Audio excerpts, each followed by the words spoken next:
everyone, today I want to talk to you about heat exhaustion. The reason why is because today I fell victim to it. And I felt I had known all there was to know about it before. I went out, today I came out, and I wasn't going to do a bike ride today, but I came out in the morning, and the sun, well actually it was the afternoon, sun was shining, the birds were singing, and it was such a beautiful day. Admittedly, it was actually around noon. That's not the best time to ride in the heat, because that's when the heat is most intense.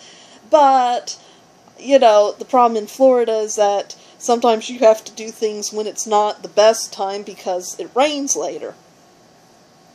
So, but I felt prepared. I had my sunblock, I was wearing light clothing, I had my 4 bottles of water and my bottle of Gatorade, and, and I was going a little further than I had planned, but, than I usually do, but I thought I could do it. And it didn't even feel that hot.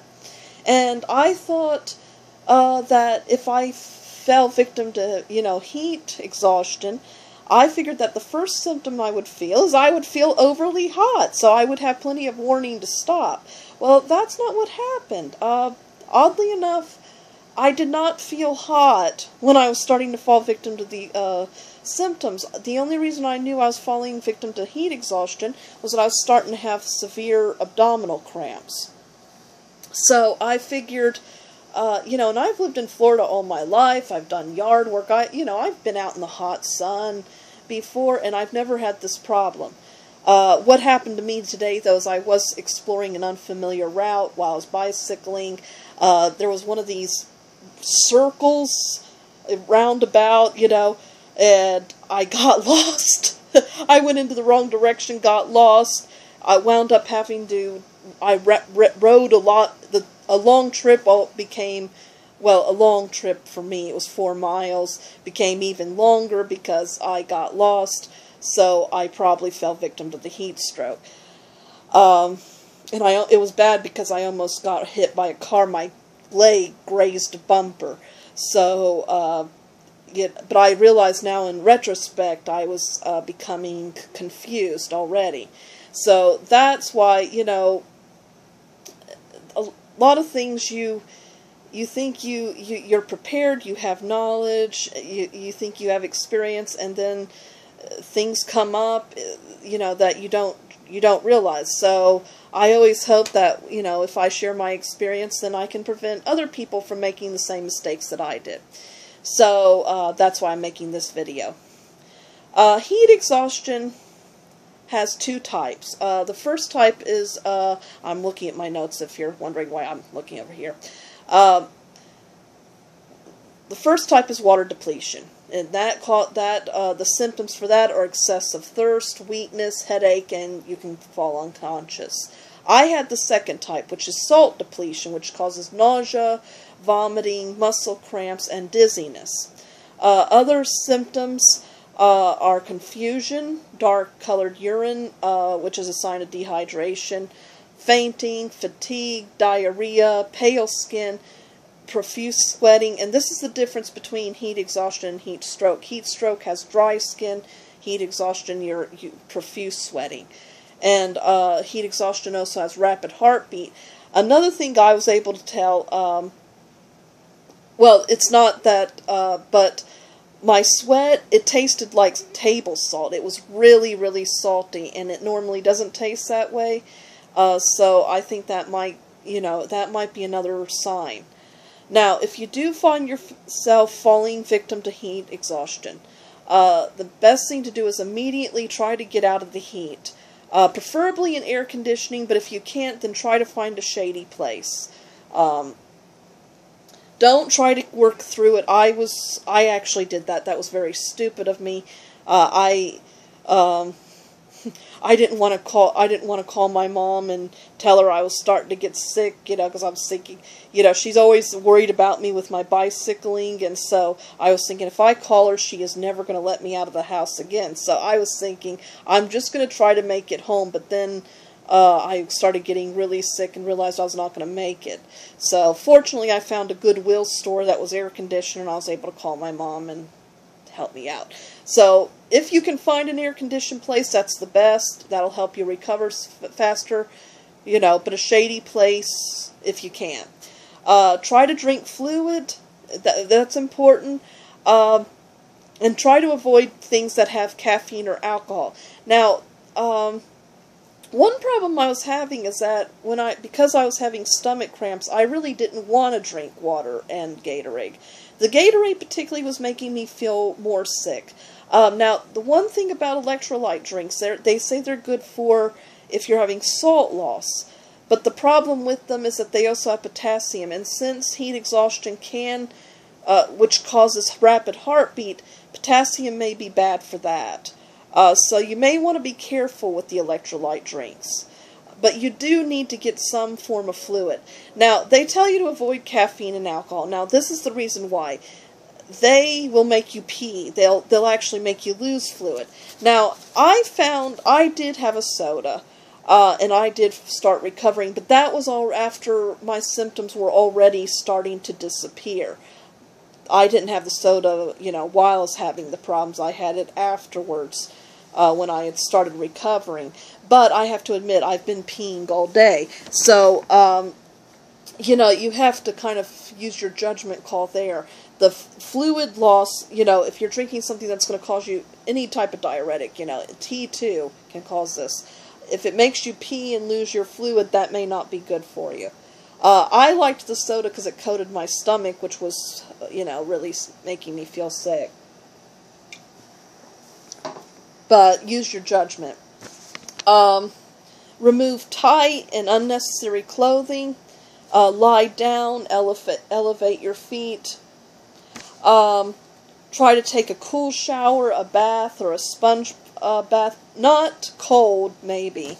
I was kind of surprised, actually, when I was reading the how to treat the symptoms, because I thought I used to recall them saying not to use, you know, room temperature water to drink and all that, because you don't want to shock your body. But then they were saying, well, to treat heat exhaustion, use other cooling measures, like putting a fan on you, which is really nice, and, you know, even using things like ice.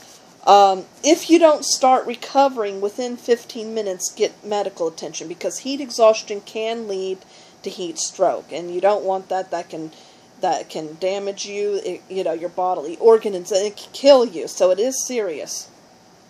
Now, after you've fallen victim to heat exhaustion, you're going to have to be careful for a week after that, because apparently you're going to be more prone to it after suffering from it.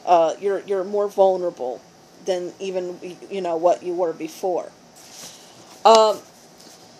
Before you do your trips, you should really pay attention to the heat index. Now, the heat index is a measurement of how hot you feel when the humidity and air pressure are combined. You know how they say on the news a lot of times that, you know, it's 86, but it feels like 97 degrees. So things can sometimes be hotter than what they actually feel. Like today actually didn't feel that hot to me. I thought it was a little mild, so I felt a little safer, you know.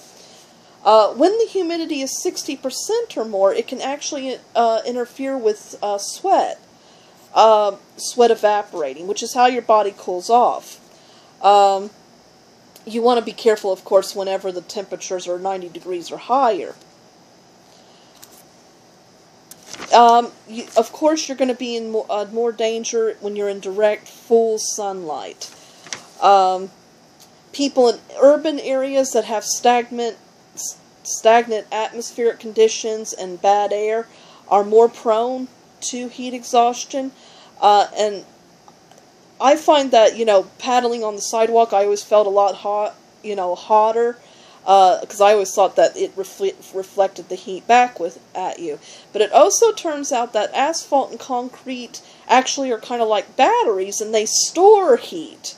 And then they claim that they gradually release it during the night, which causes the temperature at night to increase. But you're thinking, if all that asphalt and concrete is storing all that heat, then, you know, it's going to make things a lot hotter.